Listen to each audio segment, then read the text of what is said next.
Good afternoon, everyone. Thank you all for being here. Joining me are Lieutenant Governor Rutherford and Budget Secretary David Brinkley. In the years before I took office, Maryland's economy was floundering, and too many Marylanders were struggling just to get by. 43 consecutive tax hikes had taken $10 billion out of the pockets of struggling Maryland families, small businesses, and retirees. And we had lost 8,000 businesses and more than 100,000 jobs. Our unemployment rate had nearly doubled, and sadly, our overall economic performance ranked 49th out of 50 states. And a Gallup poll showed that nearly half of all Marylanders wanted to leave the state. As a lifelong Marylander who loves this state, that broke my heart, and it frustrated me and motivated me enough to step up and to try to do something about it. It's why I started the bipartisan grassroots citizen organization Change Maryland. It's why I ran for governor. I pledged that if I was elected, I would try to do everything in my power to put Maryland on a better path, to bring fiscal responsibility and common sense to our state capital. And we have been doing exactly what we said we were going to do. The day after I was sworn in, my first full day on the job, we submitted the first balanced budget in a decade, which eliminated nearly all of the $5.1 billion structural deficit that we inherited. We promised to repeal the rain tax mandate. The naysayers said that it would never happen, but we got every single legislator who voted for the rain tax to change their position and vote with us to get rid of it.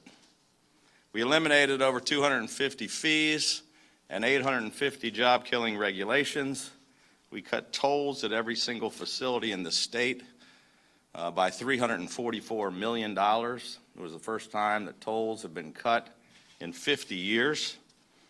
We have not had a single tax increase in the entire 5 years that I've been governor, and instead we've cut taxes, tolls, and fees 5 years in a row by $1.25 billion. And we put all of that money back into the pockets of struggling Maryland families, small business owners, and retirees, and back into our growing economy.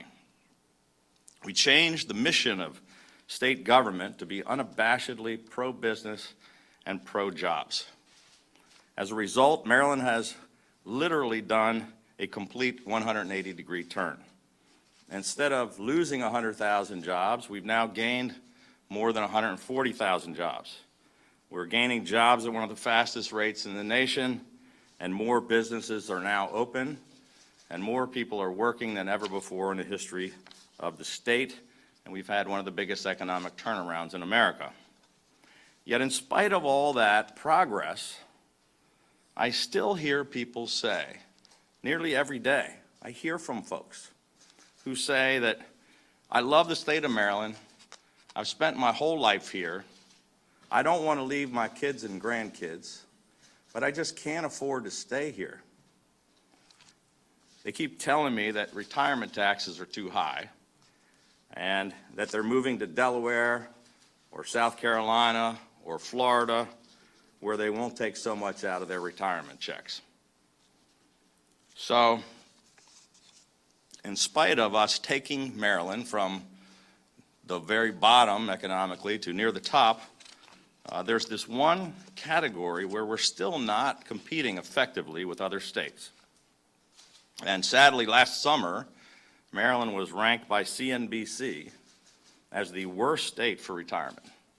And I intend to fix that. Even though we are one of the best places in America to live, and we have so many great things going for us, we're losing many of our best citizens, people who have been lifelong Marylanders, who have contributed so much and still have so much to offer are moving to other states for one simple reason: our state's sky-high retirement taxes. So we're committed to getting the legislature to work with us to change that this year. Over the past 5 years, we've been standing up and fighting hard to make it easier on all our Maryland taxpayers. And for retirees and workers nearing retirement, we have been making slow and incremental progress on tax relief. But it's clearly not enough. So today, we're taking a major step forward in those efforts by introducing the Retirement Tax Reduction Act of 2020, which will cut income taxes by more than $1 billion over the next 5 years. Under the Retirement Tax Reduction Act, retirees making $50,000 or less, who are often forced to make tough choices every single day just to make ends meet, will pay no state income tax whatsoever. All those retirees who are earning less than $100,000 will see a tax reduction of no less than 50% up to 100%. This legislation will provide tax relief for more than 230,000 Marylanders, and it is the largest tax reduction in Maryland in more than 2 decades. It will help keep tens of thousands of Maryland retirees from being forced to flee our state. When I first ran for governor, I said that once we solved our budget crisis and turned our economy around, I wanted to eventually reach the point where we could eliminate all retirement taxes, just as other states have done. And this is still our goal. And this tax cut we're announcing today is a major step toward achieving that. After creating such an economic resurgence in Maryland, this responsible, targeted tax relief is now possible. And my message is simple: as long as I am governor, I will continue to fight to make it easier for Maryland families, small businesses, and retirees to stay in our state, and to make it easier for all Marylanders to keep more of their hard-earned money. So I look forward to working with the legislature over the next 10 weeks to enact this critically important tax reduction measure for Marylanders. Thank you.